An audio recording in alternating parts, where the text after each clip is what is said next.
크리스티아 호날두를 시작으로 카림 벤제마, 리아드 마흐레즈, 사디오 마네 등 다른 선수들도 사우디 리그로 많이들 가고 왔는 상황이다.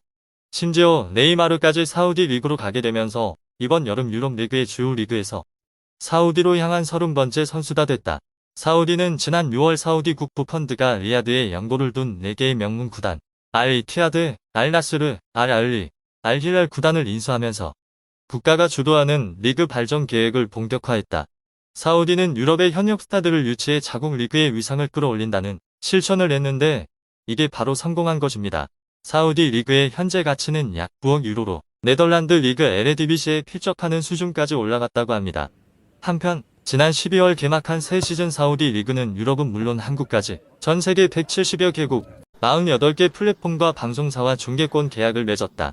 호날두부터 벤제마 그리고 네이마르까지 슈퍼스타들이 사우디 리그를 가는 이유는 아무래도 돈일 수밖에 없다. 당연히 프로이기 때문에 더 좋은 조건을 제시하는 구단을 선택하는 것은 선수로서의 당연한 권리이다. 그래서 막강한 자금력을 자랑하는 중동 축구가 네이마르를 비롯해 축구 월드 스타들이 제시한 파격적인 연봉이나 각종 복지 조건들을 본다면 누구라도 흔들릴 수밖에 없기 때문에 많이들 사우디로 가지 않았나 싶습니다. 이렇게 사우디가 갑작스럽게 슈퍼스타급 선수들을 자국 리그에 수집하는 이유는 월드컵 개최에 대한 욕심 때문이라고 합니다.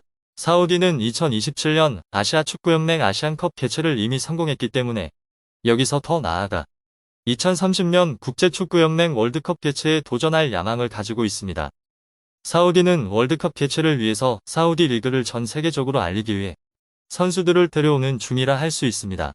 먼저 사우디 리그로 간 호날두는 알나스르와 계약기간 2년 6개월에 연봉으로만 2억 유로, 한화로 약 2,820억 원을 받게 됩니다. 이에 따라 호날두는 세계에서 연봉을 많이 받는 축구 선수가 됐다. 사실 호날두는 지난해 11월 맨유를 떠나는 과정에서 좋지 않게 떠났다. 호날두가 출전 시간에 불만을 품어 훈련 도중 경기장을 무단으로 떠나는 등 팀의 분란을 일으키는 행동을 했고 심지어 에릭 텐 하그 감독과 대놓고 말싸움을 벌이기도 했다. 그리고 방송에 나와서 맨유를 공개 저격하는 상황까지 발생해 결국 맨유는 호날두를 방출했고 그동안 호날두와 함께했던 정을 생각해 조건 없이 자유계약 선수로 풀어줬다. 유럽에서는 호날두를 원하는 팀이 단 한 팀도 없었고 이때 사우디아라비아 알-나스르가 손을 꺼냈다. 벤제마는 알-이티하드와 계약 기간은 2026년까지 3년 계약했으며 자세한 연봉 등 계약 조건은 밝히지만 벤제마는 호날두와 같은 연봉 2억 유로라는 엄청난 금액을 받는 것으로 알려졌다. 그리고 네이마르까지 알힐랄로 이적하게 되면서 지난 2013년부터 시작된 10년간의 유럽 무대 활약을 마무리하고 중동으로 이적하게 됐다. 네이마르는 사우디에서 연간 1억 5천만 유로를 받습니다. 여기에 보너스 조항 등 부가 옵션까지 포함하면 2년간 6억 유로 이상이라고 한다. 네이마르가 받는 금액이 당초 세계 최고 연봉인 호날두의 2년 4억 유로보다 많을 수 있다고 합니다. 특히 연봉 이외에 놀라운 혜택을 받게 되는데 우선 이슬람 율법에 구애받지 않고 여자친구와 동거가 가능합니다. 즉, 결혼을 안 해도 된다는 얘기다. 추가적으로 사우디를 홍보하는 게시물을 올릴 때마다 7억 원을 받는 이색 옵션까지 주게 됐고 전 세계를 여행할 수 있는 비행기 그리고 집사들이 포함된 최고급 호화주택 역시 제공받게 됩니다. 사실상 사우디 정부까지 나서서 네이마르를 영입했다고 볼 수 있습니다. 네이마르는 자신과 비서들이 타고 다닐 수 있는 슈퍼카 탈대를 요구했다. 여기에는 4대의 메르세데스 벤츠 주바겐과 벤틀리 컨티넨탈 GP, 에스턴 마틴 DBX, 람보르기니 우라칸이다. 또한 자신과 친구, 가족들을 위해 운전기사가 연중 무휴, 매일 24시간 대기할 수 있도록 요청했다고 한다.